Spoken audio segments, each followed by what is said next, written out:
Bala itu artinya siap. Ya, tanpa pikir. Karena memang nggak ada yang dipikirkan lagi. Apa yang mau dipikirkan? Semua kebutuhan dikasih, semua keinginan dikabulkan sepanjang baik. Kalau sakit ada jaminan disembuhkan, dikasihi, disayangi, salah dimaafkan. Ya, kalau dosa diampuni, apalagi yang kurang, nggak ada aib, nggak ada yang kurang, sempurna semua. Kita katakan bala tanpa pikir. Karena itu, perhatikan, setiap kita kemudian, ibu sekalian, datang terlahir ke bumi, mengalami kehidupan, fitrah kita setiap mendapatkan kebutuhan, kita akan menyebut nama Allah Subhanahu wa Ta'ala dengan nama yang telah dijanjikan itu. Silakan ibu cek. Bukankah ibu ketika ada kesulitan memohon kepadanya? Ya Allah, tolong sembuhkan ya Allah. Ya Allah, lancarkan ya Allah. Ya Allah, sukseskan suami saya. Ya Allah, tenangkan kehidupan rumah tangga kami.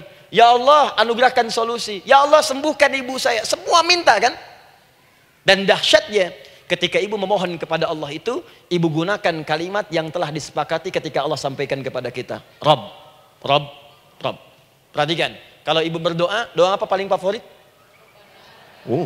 Rabbana atina fid dunya hasanah, fil akhirati hasanah, wa qina. Doa apa itu? Sapu jagat. Bu bayangkan, Nabi aja nggak tahu tuh istilah itu sapu jagat. Ibu tahu? Wah, Masya Allah, Indonesia kreatif. Luar biasa. Ada doa sapu jagat, nggak ada doa sapu nggak ada jagatnya, ada doa jagat nggak ada sapunya. Wah, pokoknya luar biasa lah. Ya. Ya, lihat, bukankah kalimatnya dibuka dengan Rabb? Rabbana atina fid dunya sana. Rabbana zalamna anfusana wa illam taghfir lana wa tarhamna lanakunanna minal. La yukallifullahu nafsan illa laha ma kasabat wa 'alaiha mak. Perhatikan, Rabbana la innasina Rabbana Rabb. Ini ayatnya. Sapu jagat Quran surah 2 ayat 201. La yukallifullahu Quran surah 2 ayat 286. Rabbana zalamna Quran surah 7 ayat 23. Yang ingin saya sampaikan, setiap kita butuh sesuatu, kita menyebut namanya dengan kalimat Rabb. Kenapa kita katakan Rabb? Karena Allah sendiri menyebutkan dengan kalimat Rabb. Alastu bi rabbikum, saya nanti adalah Tuhan yang akan memperhatikan kalian, menyayangi kalian. Saya Tuhan yang akan merawat kalian, memberikan semua kebutuhan. Makanya ibu tuh kalau ada persoalan nagih seakan-akan ke Allah. Ya Allah, kan engkau yang berjanji kepada saya. Engkau yang berjanji, engkau yang menepati ya Allah, karena engkau Tuhan. Kalau manusia, dia berjanji, dia yang mengingkari. Dia awali, dia yang akhiri. Tapi engkau beda ya Allah. Kenapa?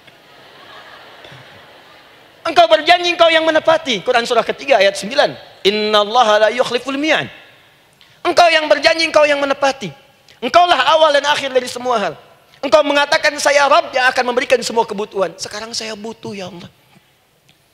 Engkau berjanji akan menyembuhkan, sekarang saya sakit ya Allah. Engkau berjanji akan memberi solusi, sekarang saya sedang punya masalah ya Allah.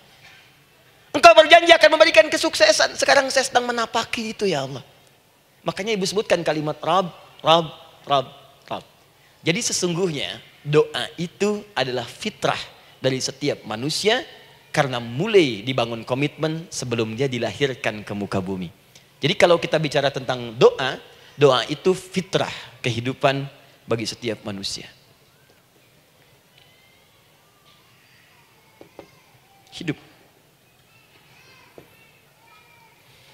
Sekaligus penanda komitmen yang membedakan antara Khalik dengan makhluk, hamba dengan Allah, manusia dengan Tuhan.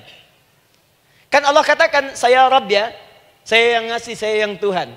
Berarti kita yang makhluk kan, kita yang butuh kan. Allah yang memberi, kita yang butuh. Untuk membedakan mana yang butuh, mana yang ngasih, maka pembedanya adalah doa. Jadi kalau ada manusia yang nggak pernah doa selama hidup, itu tandanya ada yang salah dengan kehidupannya. Karena seakan-akan dia nggak butuh Tuhan. Sebab perbedaan manusia dengan Tuhan itu sebelum lahir, salah satunya ditunjukkan dengan sifat butuh kita kepada Allah. Makanya sekaya-kayanya orang itu pasti berdoa.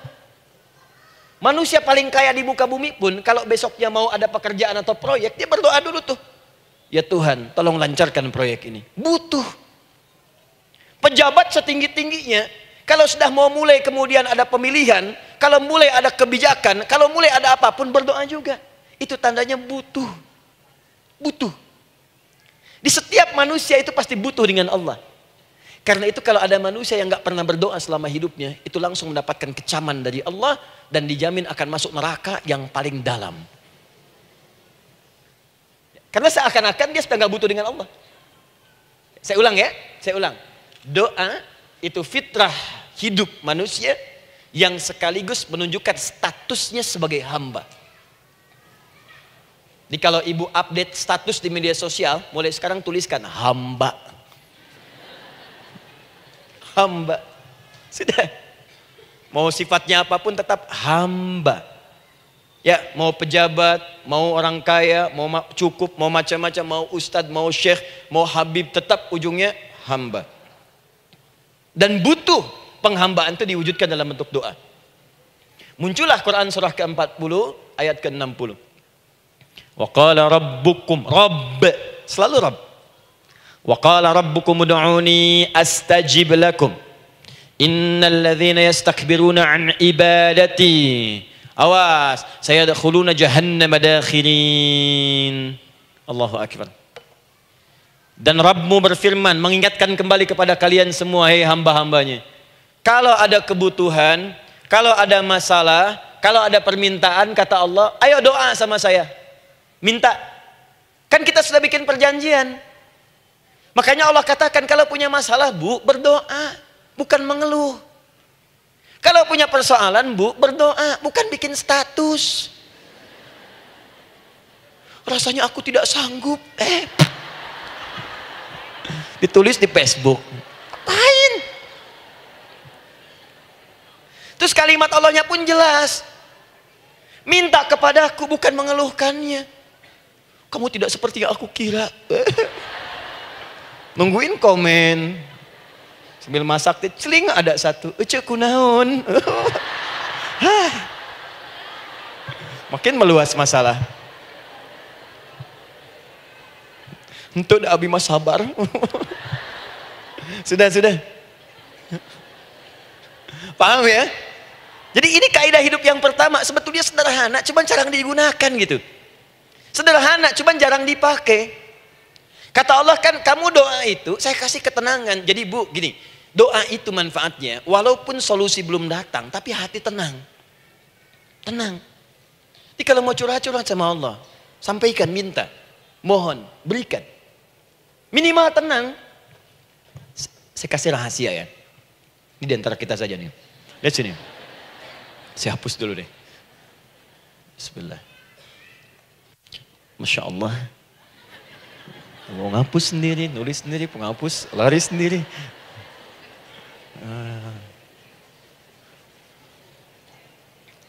Bismillah. Oh ini ada dua ya. Sini. Baik. Buka Quran surat 7 ayat 205. Quran surat 7 ayat 205. Doa itu disebut zikir di ayat itu. Jadi kalau ibu sedang berdoa, itu sedang berzikir. Wadhkur rabbaka fi nafsika tadarruan wa khifatan wa dunal jahri minal qaul. Ada ayatnya? Oke. Pakai rabb lagi kan? Wadhkur rabbaka. Kalau engkau punya masalah, kata Allah, sekecil apapun. Di rumah tangga kah, di kantor kah, kehidupan sosial kah. Kata Allah, ayat sebut, minta kepada Allah. Berdoa. Doa disebut dengan zikir. Zikir itu semua kegiatan yang membuat kita ingat Allah. Zikir. Baca Quran, zikir. Dalilnya Quran surah ke-15 ayat 9. Inna nahnu nazzalna dzikra. Kami turunkan Al-Quran sebagai zikir. Menghafal Quran, zikir. Quran surah 54 ayat 17, ayat 22, ayat 32, ayat 40. Walaqad yassarnal Qur'ana lidzikri. Kami akan mudahkan Al-Quran untuk diingat, dihafalkan. Zikir, sebagai zikir kepada Allah. Ibu selepas sholat, baca subhanallah, alhamdulillah, Allahu Akbar, zikir. Quran surah keempat ayat 103. Fa idza qadaitumus salata fadhkurullah. Maka jika Anda telah tuntas mengerjakan salat, segera berzikir kepada Allah. Salat sendiri zikir. Quran surah ke-20 ayat ke-14. Innani anallahu la ilaha illa ana fa'budni wa aqimis salata lidzikri. Saya Allah, kata Allah. Tidak ada Tuhan selain saya. Sembah saya. Bagaimana menyembah Allah? Tunaikan salat sebagai zikir kepada Allah. Zikir. Di zikir semua amalan yang mendekatkan kita dengan Allah. Doa itu satu dari bagian zikir. Tapi tahukah ibu fungsi zikir yang paling utama itu apa? Quran surah 13 ayat ke-28. Ala bizikrillahi tatmainnul qulub. Yakinkan pada dirimu kalau zikirmu benar kepada Allah, maka dia akan berdampak kepada hati menjadi lebih tenang. Zikir itu manfaat pertamanya membuat hati tenang, Bu. Tadi saya contohkan. Baca Al-Quran zikir kan? Jadi kalau ibu sedang tidak tenang, sedang gelisah, ada masalah, daripada mengeluh sana sini, wudu, Bu, wudu. Ambil mushaf. Baca. Saat baca itu mungkin solusi belum datang, tapi hati itu lebih tenang. Kaitan dengan bahasan kita, doa, minta. Doa. Jadi kalau orang punya masalah itu kalau berdoa, walaupun solusinya belum datang, walaupun kemudian jawabannya belum tiba, minimal hati ibu itu tenang. Ini dia. Kan surah 13 ayat 28. Rumus ini pakai. Gunakan dalam hidup. Karena yang tahu kehidupan kita itu Allah yang menciptakan kita. Yang tahu pesawat, yang bikin pesawat. Yang tahu handphone, yang bikin handphone. Yang tahu mikrofon, yang bikin mic-nya. Yang tahu kita, yang menciptakan kita. Ikutilah petunjuk Allah yang menciptakan kita, maka akan langsung terasa manfaatnya. Ibu tidak percaya, silahkan lakukan. Rasakan bedanya, bedakan rasanya, dan pasti akan terasa bedanya. Akan lain. Tuh. Doa. Tapi ingat yang paling penting kata Allah, doa itu bukan sekedar penting permohonannya, tapi menunjukkan status kita sebagai hamba di hadapan Allah Subhanahu wa taala. Jadi kalau ada orang selama hidup tidak pernah berdoa, artinya dia mengingkari status dia sebagai hamba di hadapan Allah Subhanahu wa taala. Mau menyejajarkan diri dengan Tuhan. Kan yang tidak pernah meminta itu Tuhan. Allah yang memberikan. Kalau manusia beda pasti minta. Artinya kalau ada manusia nggak pernah minta, seakan-akan bahasa halusnya, kamu ini ngaku jadi Tuhan. Saya tempatkan kau di neraka jahanam yang paling bawah. Jahanam itu, Bu, belum masuk saja sudah terasa. Terasa. Buka ibu Quran surah misalnya ke-40 Ghafir tuh. Ya, ayat 45 sampai dengan 47-nya. Sebelumnya lagi lihat Quran surah ke-8 ayat ke-50. Itu penghuni neraka, Bu, yang bukan jahanam saja. Penghuni neraka itu kalau mau meninggal itu dipukulin dulu malaikat. Depan belakangnya. Ayo, kamu keluar. Lama amat keluarnya rohnya katanya. Takut karena nggak punya bekal. Kan maaf ya, kaidah mengatakan orang nggak punya bekal itu takut pulang, apalagi orang merasa salah. Anak ibu berbuat kesalahan, mau pulang takut kan? Takut. Jadi kalau ada anak takut pulang, salah dia. Salah. Kemana anak nggak pulang-pulang, pasti ada yang salah karena nggak berani pulang.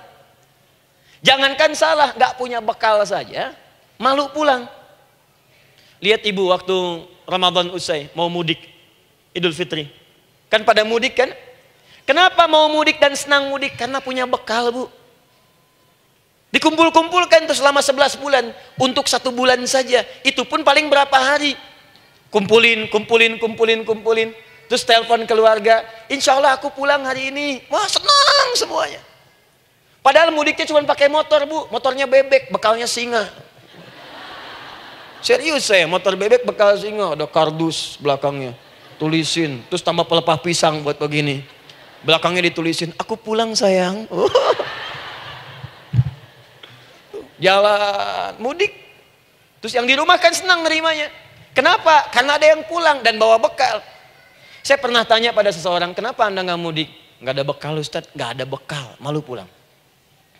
Kebayang nggak saat pulang menghadap Allah nggak punya bekal? Malu pulang, apalagi punya banyak salah. Jadi nggak mau keluar rohnya. Malaikatnya geram, dipukulin sama malaikat. Pukul depannya, pukul depan. Kamu ini cepat keluar.